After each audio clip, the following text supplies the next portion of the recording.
We are here, as I'm sure you know, with thanks to our good friends at Heineken Rugby Club. They really help us make these nights possible. And they're fantastic sponsors, and they'll be helping us with the green share later on. I'm sure lots of you got your tickets through Heineken Rugby Club as well as the show. It's one of the benefits as well if you sign up to HeinekenRugbyClub.com and become a member. I think we should get him out, shouldn't he? He's flown all the way over from Paris. He's trekked over just for us. Paul O'Connell, everyone!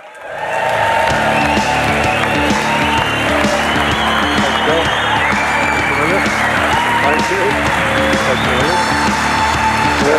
Brian, you're here? Yeah. Do you know who I am? He said to the poor girl behind the counter. What is wrong with you? She was actually Norm Maxwell's girlfriend, who was the second row for New Zealand at the time. But Mick Galway will remember, there's a great story about, that's a story about Paco Fitzgerald, who played with Munster. And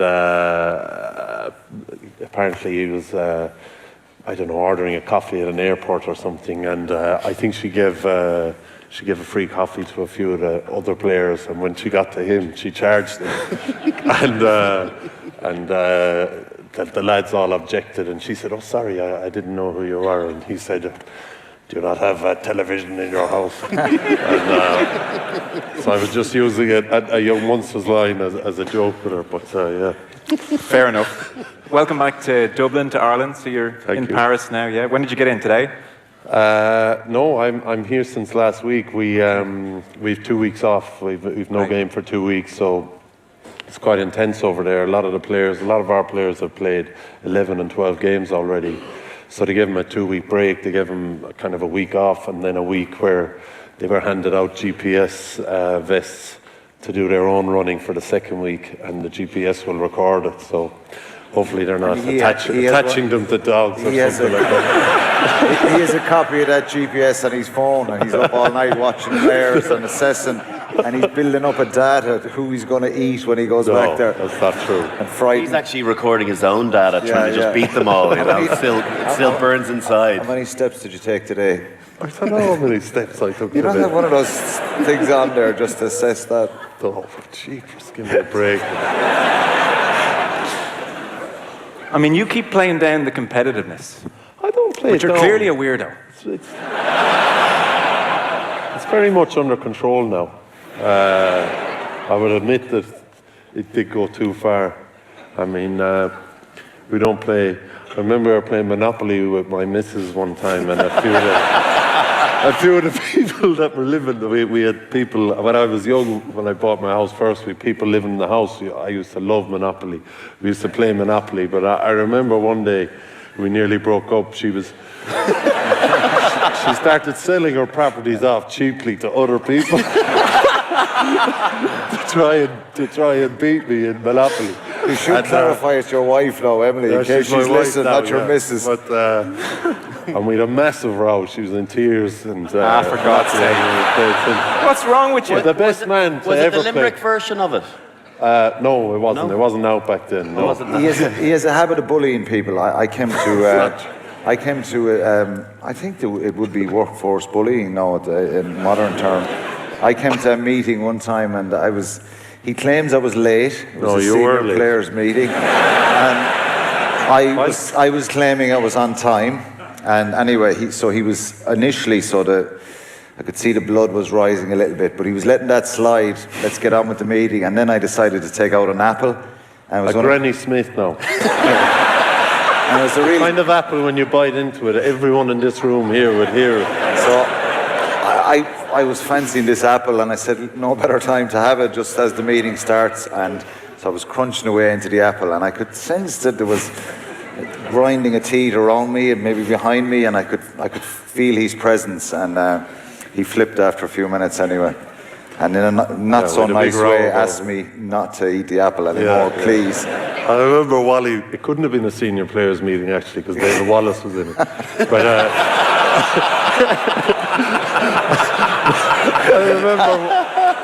I remember Wally was in the meeting, and he could see that it was going to blow up, and it was making me rattier how much he was enjoying the apple. But when he sits like this in meetings, he sat like this and ate the apple like this.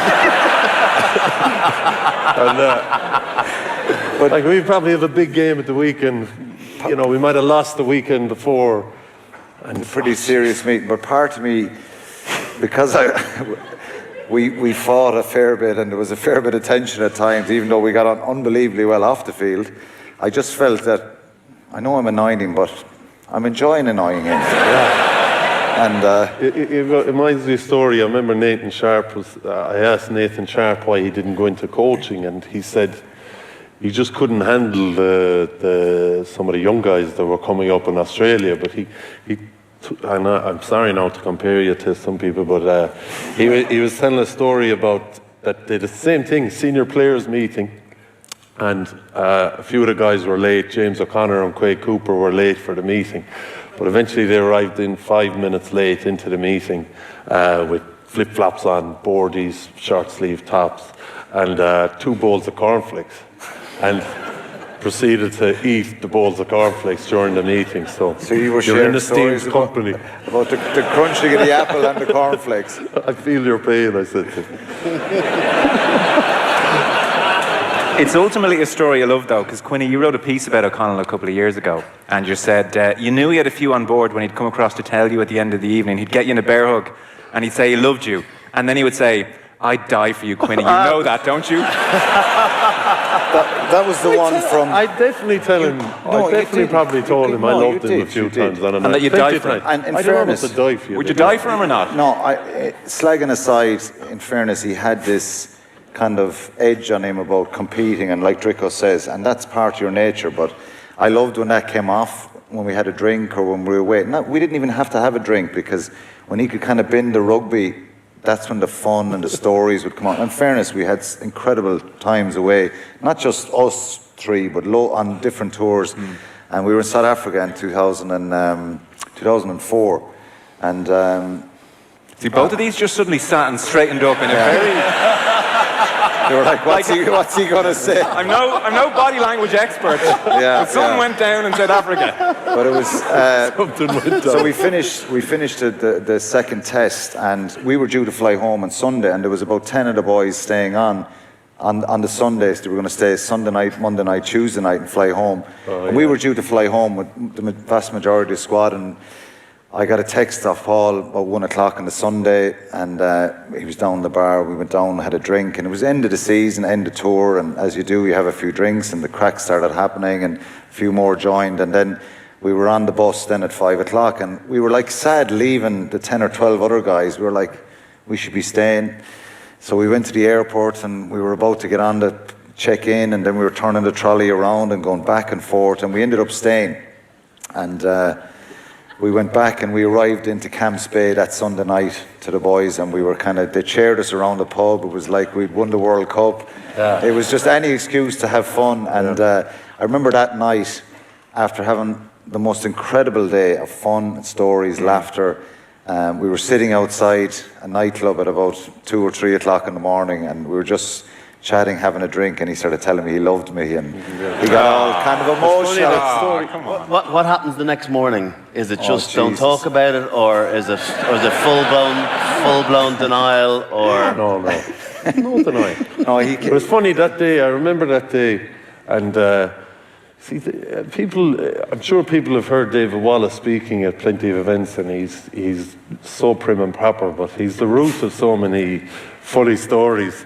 Well, I remember that morning waking up, and the season was over, and what year was it? 2004. So we were quite professional, but not as professional maybe as we could.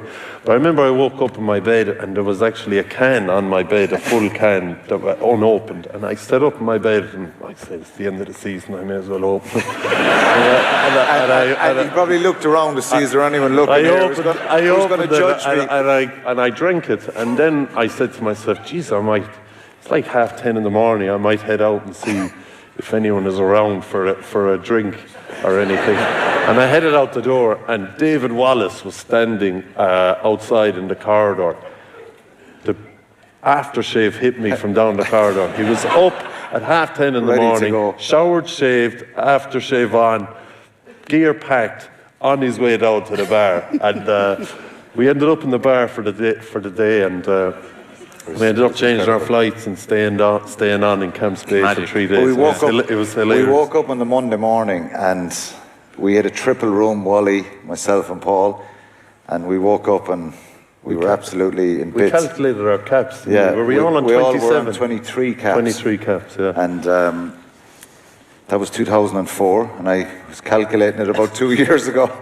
I got 4 more caps after that.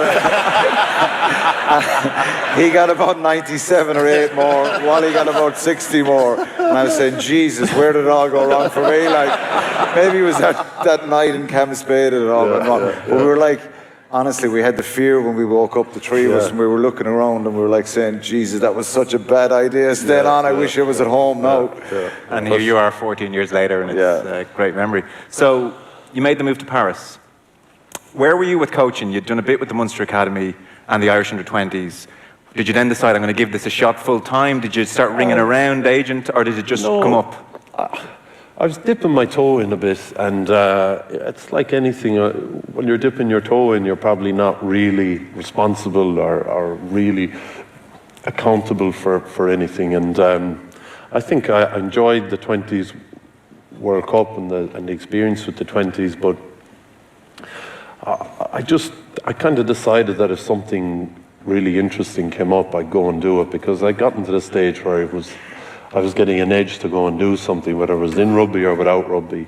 Like if you'd asked me 3 years before I retired, I would have said 100% I wanted to be a coach. But over time then, as we had kids, and I'd watched so many coaches almost go old before me, and I saw the amount of hours it was taking. It's a tough thing to do with a family, but I just decided it was time to give it a shot, and to give it a shot away from home. And if it doesn't work out, it doesn't work out, but I don't want to be there in 10 years' time wondering, should I have gotten back into the game? And so how do you engineer a move, or does the phone just ring? The phone just rang, yeah. Mike was in, Mike Prendergast, my friend, was in Stade Francais already, and they rang and asked about maybe consulting with lineouts a little bit, and I said, no, that isn't really for me. And between a few conversations, then he said, look, there'll probably be a full-time role here, they've mentioned, if you're interested. And I said I would be interested, and I got talking to them, and we came to an arrangement then. And so what is your role?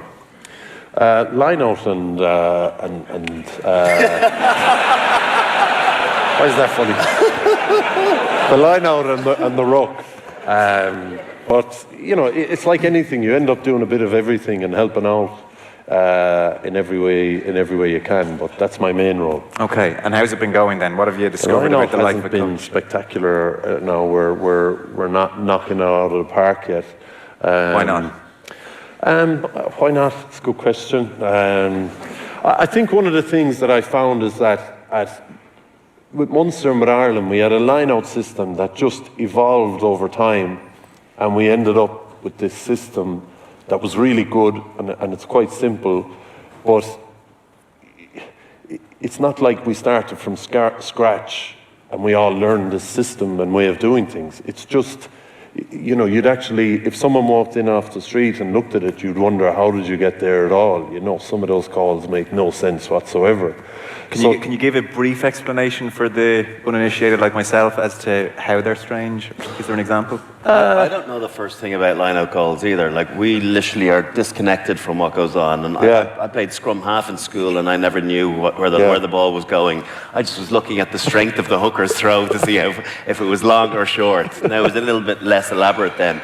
But it's a different world that they live in. There's a lot of work goes into it, for the line-out caller. It's like being a goal kicker. If you're the goal kicker in a team, your working week is way longer than everyone else's. No, sure. Because you have a load of goal kicking to do. If you're the line-out caller in the team, your working week is way, way longer. You have a load of analysis to do. Yeah. You have a load of video reviews. You have a load of little meetings that you have to run. And so in what way is the Irish line-out, or was the Irish line-out that you understood and you quirky in a way that you can't just give it to the lads? Okay, you can't give everything away, but like if you imagine you have a line-out call, you have one simple call, so you can walk into the line-out and you can do one thing. Yeah. So whether they have a pod standing beside you or not, you're going in and you're winning it in that position. So you can have a few bailouts then. So you can, if we walk in and they're there, we'll go there, and if we walk in and they're there as well, we need another bailout to go there. And then if they're there, and there. Like, you know, with Ireland and with Munster and Leinster and Ulster, you know, there's probably 5 or 6 different things you can do in the line-out. But if you've gone from one thing to 2 things, to 3 things, to 4 things, slowly over time, having 6 things to think about when you walk into the line-out isn't that difficult. But if you're at 1 and you're used to operating with 6, it becomes difficult and you want to go quicker. But that's the challenge. When was the evolution of, you used to hear line-out calls being called out loud. When did that cease? Yeah, well, now you see Cian Healy or Jack McGrath or whoever, the loose head going over to Rory Vester, the hooker, and whispering whatever the option is. Yeah, we had it on the lines in 2005 for the first time. We would have used kind of the English system, and that would have been our first experience of that. It didn't work out too well in the first test. You're not wrong. But yeah. You were on the morphine at that stage, I think.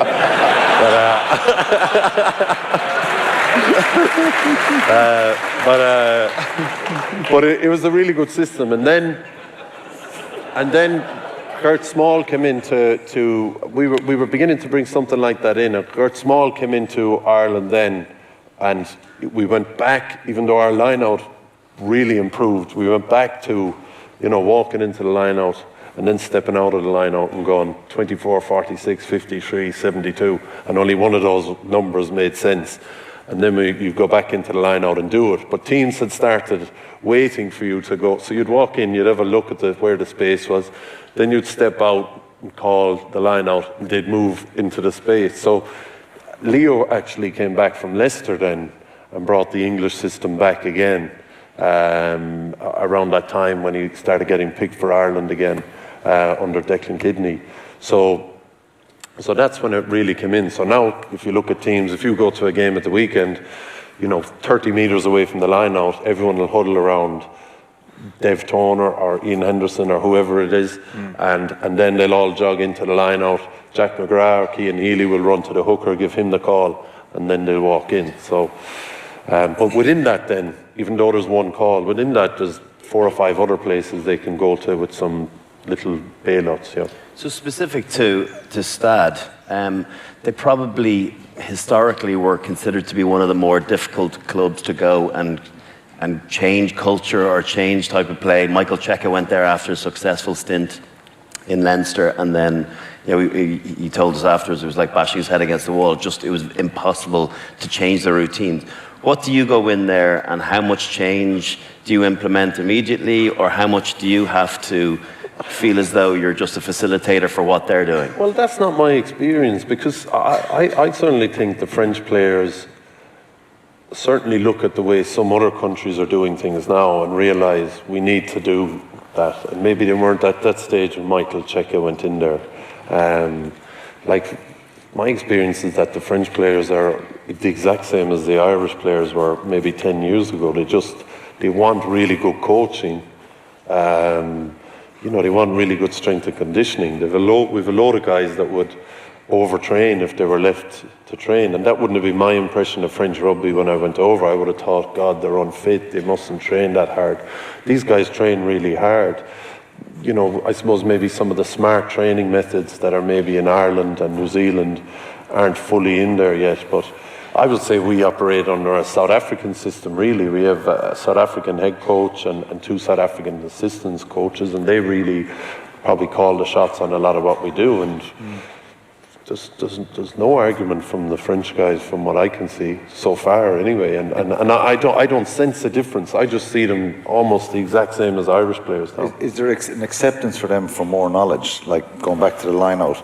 So when you were calling the line-outs, and in Munster or Ireland when I was there, you put a massive emphasis, and I was kind of thinking the same, that every person in the line-out should know, just because you're a prop or someone standing at the tail of the line-out, and you always give Wally a hard time because he had his hand on his hip at the tail of the line-out, that his role was just as important in lifting or even being a jumper sometimes. Do you find that there's an acceptance with the stud players now that they want that knowledge. Yeah, and well, the line-out is actually quite good over there because it's very competitive. And Paris is there and he's good in the line-out. The line-out is very competitive in the top 14. I mean, Racing under Donica Ryan are operating on a whole different level to everyone else defensively, and their defensive line-out is actually winning them games.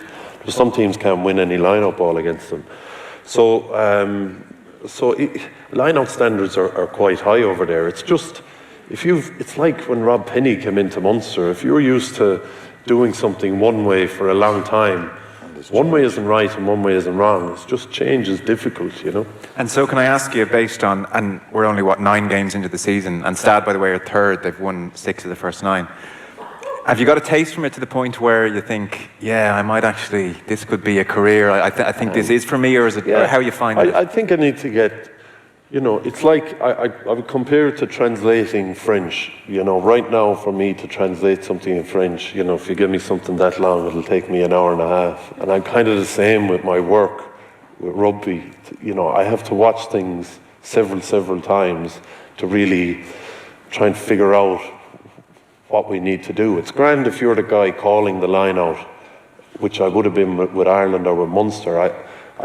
Once you're standing in the middle of the line out, it's really easy to see the space. It's hard to explain how you're seeing it or how you feel it's there.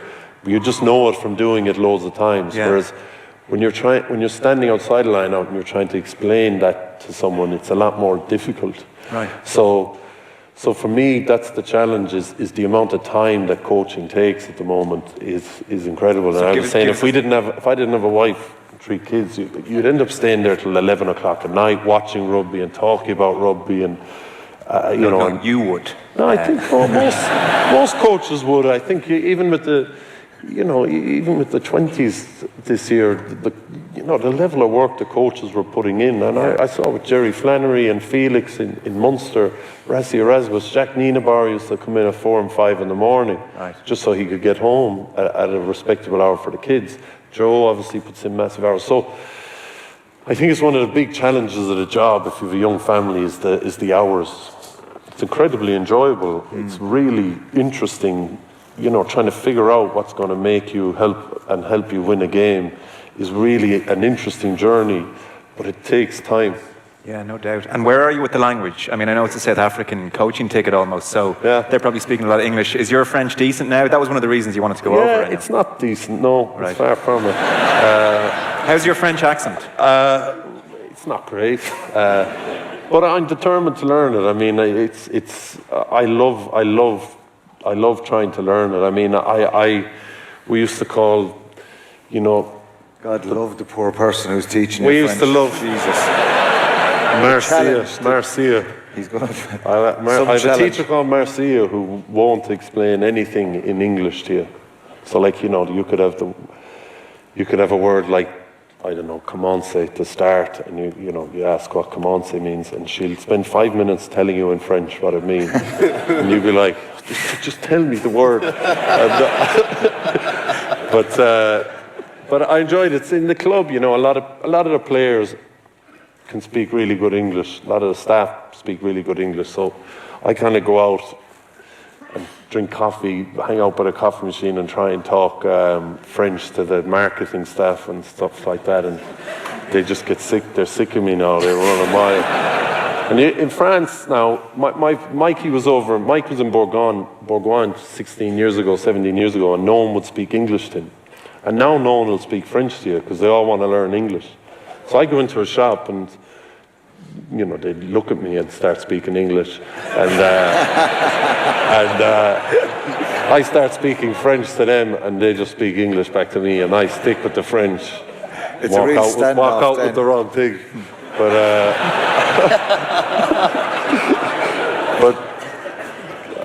no one's. But I do enjoy it. I love listening to French and trying to figure out other ways of learning it.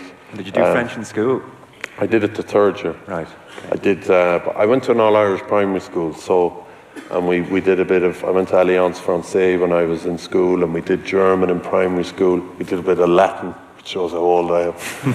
So I like languages, and I I do like languages. I love to learn it, but it's proving more difficult than I'd hoped. Yeah. It sounds like you're incredibly busy. So, I mean, are you doing French classes a few times a week? Yeah, and then you're there all hours, are you? I do. There's a guy in the club. His father is a retired guy. He used to work with IBM, and he, for free, teaches French to refugees in Paris. Wow. So he teaches French to refugees and me.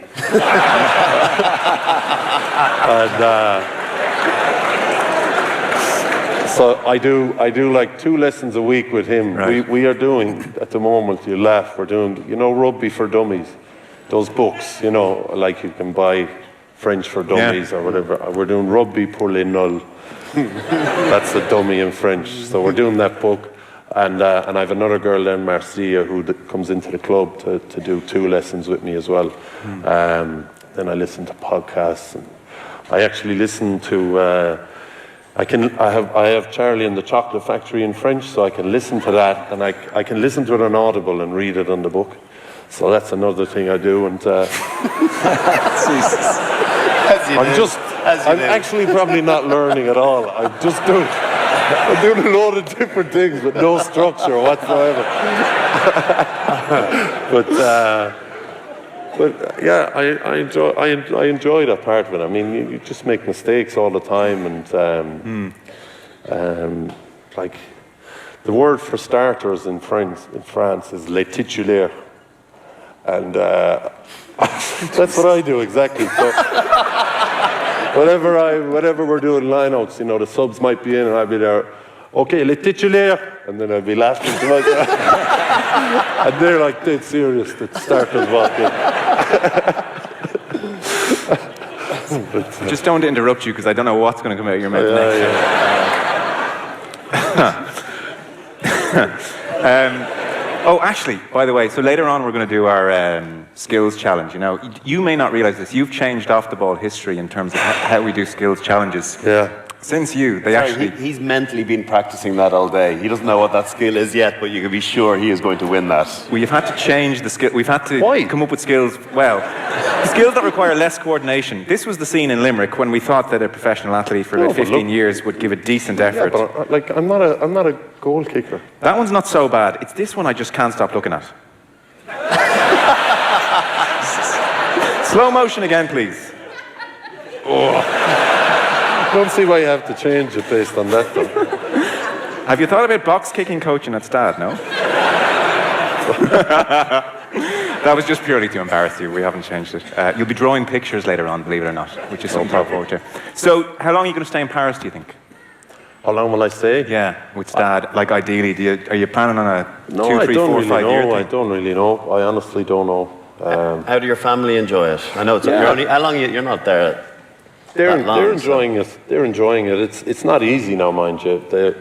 We're trying to figure a few things out. The club will be very different to I think Irish provinces in that there isn't a big girlfriends and wives set up there yet, and hopefully we'll change that. But I think that's where probably Emily was hoping to make a lot of friends, and that hasn't really kicked off or taken off. She's lucky; she's great friends with Mike Prendergast's wife.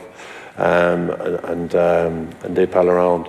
So there is a lot of time. Like, I was worried the kids and Emily were back home last week. And what age are the kids? They're very young, aren't they?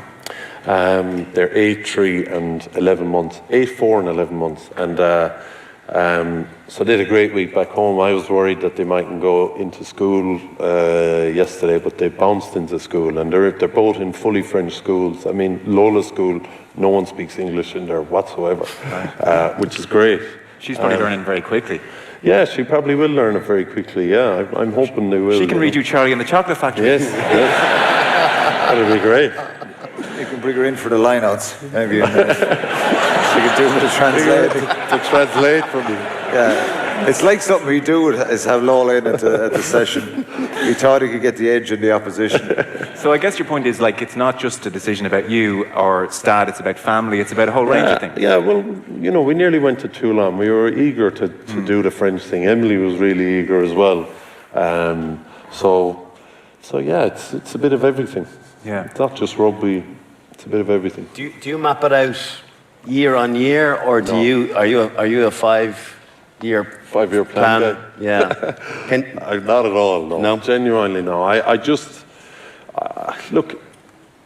I just think I would really have regretted if I hadn't had a crack at coaching and just know if it's for me or not. I mean, I know that some people finish and they know straight away it's what they want to do. Obviously, with Leo or Felix Jones, Jerry went straight to Arsenal, working with the academy. Axel went straight into it. Some people, they know straight away. Other people, it's different. So, so for me, it's just trying to experience it and see if it's right for me. And probably doing it away from home isn't a bad thing either. And your sense is you do like it? I do. I do like it. I do like it. It's the hours are tough when you have a family. That's the issue. We've had a lot of. I don't know why. For some reason, we've had a load of Sunday games. Our next 2 games are Sunday games again, and that means Saturday is gone and Sunday is gone. And Monday, even though it's maybe a half day or a quarter day, you probably end up, because it's a Monday, you end up working that day as well. So, kids' sports and helping Emily out and things, it comes under a bit of pressure. Yeah, no doubt. Rog was on the show a couple of weeks ago. He was in great form, and he was asked, are we going to get the Paul O'Connell, Ronan O'Gara coaching ticket dream team down the line? And he said, there's a lot of big ifs there. I would obviously enjoy it because Paul's a perfectionist and he's a brilliant outlook in the game. So would it work? In my eyes, yes, of course. And then he was asked about, titles or various things, and he said titles aren't important. So how would you feel about assistant coach to Ronan O'Gara?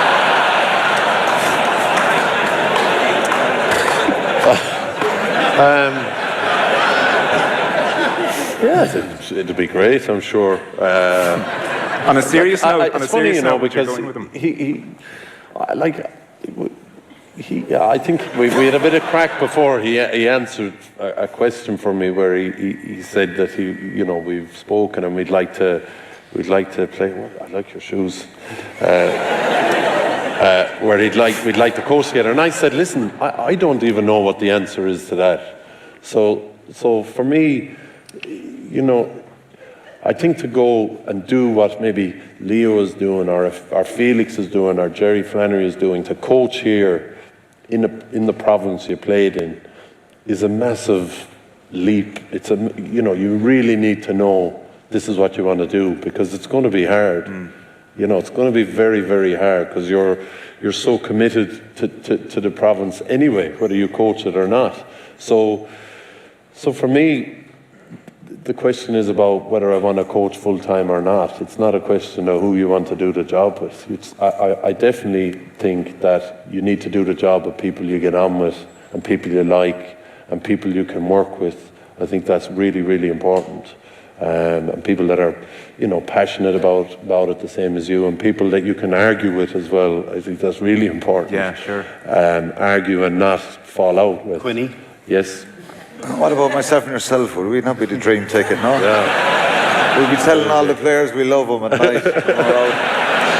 It would be a brilliant scenario. What I want to say is, what about this ticket here? Drico and Paulie together. Would you like to see that one as well? Let's get Drico coaching. No. Straight away. A bit of kid stuff, but no, it doesn't. It's funny, it's never something that's tickled me at all. I never thought coming out of the game that I was going to be into it, and I was right. I think I wanted to break away from it. To your point about how all-consuming it is, I just wanted nothing to do with that. And I have a little taster of it because I do Europe and I do Six Nations, get to do great games as a pundit, so I still have an involvement in the game, but it doesn't own my life, it doesn't own my mood, and that was really important to me. And as a result, it was very important to my missus, because you deal with that for 10, 15 years of your career. It's lovely to switch off, and I think I'd find it very difficult to go back after that. And the kids' coaching is incredibly satisfying. I help out with I used to help out with my boys under 8s team, and it's amazing to see young kids learning how to play rugby. It's been great fun. Any stuff I've done with kids is very enjoyable. Can you see talent in that underage group? Yeah, definitely. Is Paddy any good?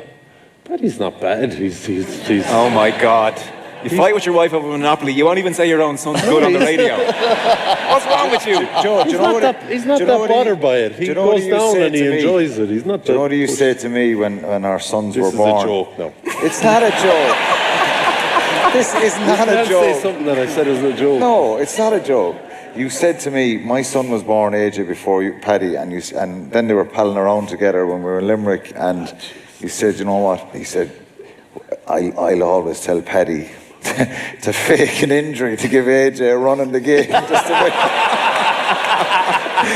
Imagine, that's what he said. So he was kind of tapping me on the shoulder, saying, don't worry, I'll take Paddy off, give AJ an all run. That is true, isn't it?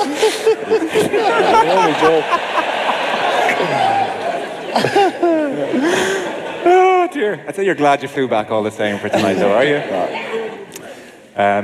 Are you less emotionally involved as a coach? You know, so we're sort of slagging you about the obsession and everything. Are you a bit more chilled out, or do you have to be as into it? I think I am. Yeah.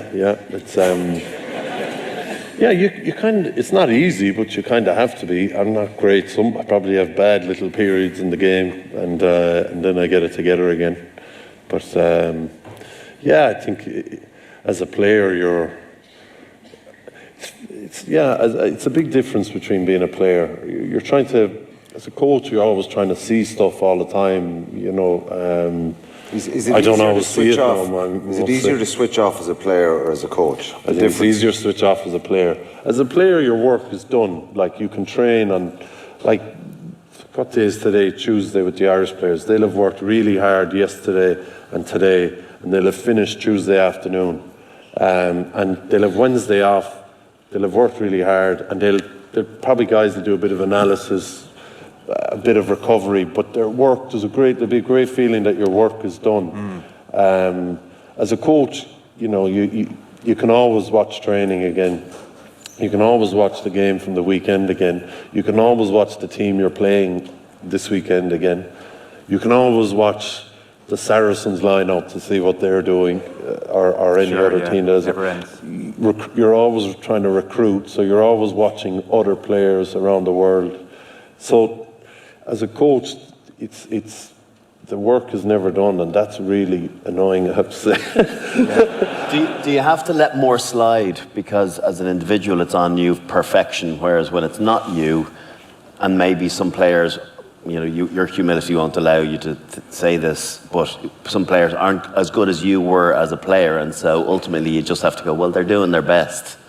No, I know the question you're saying. I think it's funny. I think one of Irish rugby's biggest strengths is the leadership that the players have, and the players don't allow standards to slide. You know what you're saying there, where a coach stands back and says, "Okay, that was wrong, but I'm not going to continue giving out." I think a lot of the players do that in Ireland. A lot of the players stay on top of each other. And I think in other countries there's a bit of a tall poppy syndrome when you raise your head and you criticize people. You know, it's kind of frowned upon, whereas it's actively encouraged in Irish rugby. You know, players, maybe we went over the top sometimes, but players do really hold themselves to a very high standard. And that's a great thing for a coach, I think. Do you think you'd be a Leo Cullen type in the long term? Obviously, if you keep liking it, enjoying it, everything. A Leo Cullen type who's maybe more of a delegator and a director of rugby, or a Stuart Lancaster, you want to be on the pitch, you want to be with players. Have you figured that kind of thing out yet? I haven't really. There's so much to figure out. I mean, for me, probably the biggest thing I've realised is that the rugby knowledge actually isn't the hard part. And most people with a half-decent grasp of rugby could go into a professional setup and immerse himself in it, and I think he would know as much as any of us know here very, very quickly. He mightn't be able to do it maybe like Brian did it or Quinny did it, but he would know it. The challenge is teaching it, and I think that's why, you know, so many really good coaches are teachers, because they have a degree in transferring knowledge. Yes. You know, they've a degree in how to teach people how to do stuff, and they've probably, before they've gone coaching, they've accumulated hundreds of hours of standing in front of a room of people, grasping their attention, and transferring knowledge to them. And if you had moments where you're doing a line-out session and you're almost thinking to yourself, oh, I'm not getting this across. Oh yeah, there's loads of days there where you explain something to 20 people and you go out and 18 of them don't know what to do, and you're like, there's only one person whose fault that is. Yeah. There's other days there's 18 of them know and 2 don't, and you feel like killing the other 2. But I think, you know, even you look at Declan Kidney going back, Eddie O'Sullivan, obviously Joe, and Joe's an English teacher as well, I think, isn't he? So it's no wonder he's very good at transferring knowledge, but he's very good at putting the sentences together to tell a compelling story around something that he's trying to change. You know? It's a whole skill. Has it made you miss playing in any way, being so close to it and the smells and sounds of a stadium and just seeing the joys of it? Have you missed it? No, not really. I think there's the odd day there where I used to like sometimes playing when the weather was bad. I don't know, because other people weren't too, you know the way sometimes the weather, people aren't too bothered about it. I used to enjoy those ones. There's been a few days when the weather's been bad where I've said to myself I wouldn't have minded playing, but I've never really missed playing, luckily enough. I don't know what your experience is. I've missed plenty of different parts of it, but I haven't missed playing as much as maybe I thought I would. Like playing from like the actual rugby, or what about the occasion? Training the occasion I think you definitely miss, but I haven't really missed playing. I miss other parts of it. I miss being part of the team. I miss the purpose of being a professional rugby player, and and thinking about it 24 hours a day and being on the mission 24 hours a day. I really miss that part of it. But the playing I haven't missed as much. So do you get your purpose with the coaching? Yeah, a little bit, yeah. He's not giving much away, is he? A little bit. I think I've been very fortunate. No, you have. You have. The other thing, the weight has fallen off you. You walked in and you're wasting away. Everyone says it to me. Oh my God. Everyone says it to me, yeah. I thought there'd be more time to train now over in Stad. I thought I'd be able to do a bit more weights and get a bit of size on, but there just isn't time. Eating? I eat well. I eat healthily, but I probably don't eat enough. I used to eat loads. Right. It was always a battle to keep weight on when I was playing. Yeah. I think Leo's the same. If you look at Leo now, he's lost a lot of weight as well. It's a battle to get weight on. Jeez, that metabolism. It's hanging on. Yeah, I don't know how long it will last. We have a few comments in, so I guess you guys have been tweeting in. So we'll have a look at our social wall above me now, and there's a few bits and bobs. So we have Santa's Robin saying, enjoying OTB HRC tonight. Question for the panel, did Tommy Bowe sponsor your shoes for the night? Anyone? No, not me anyway. No. We could do it a few Not pairs tonight. if he's watching or listening. Next one is from Manu 20, Scolesy. Can't wait, wondering what Paul O'Connell thinks is his very best TV ad. All Blacks have no chance. What's your best ad of you, Paul? I like the Aldi ad.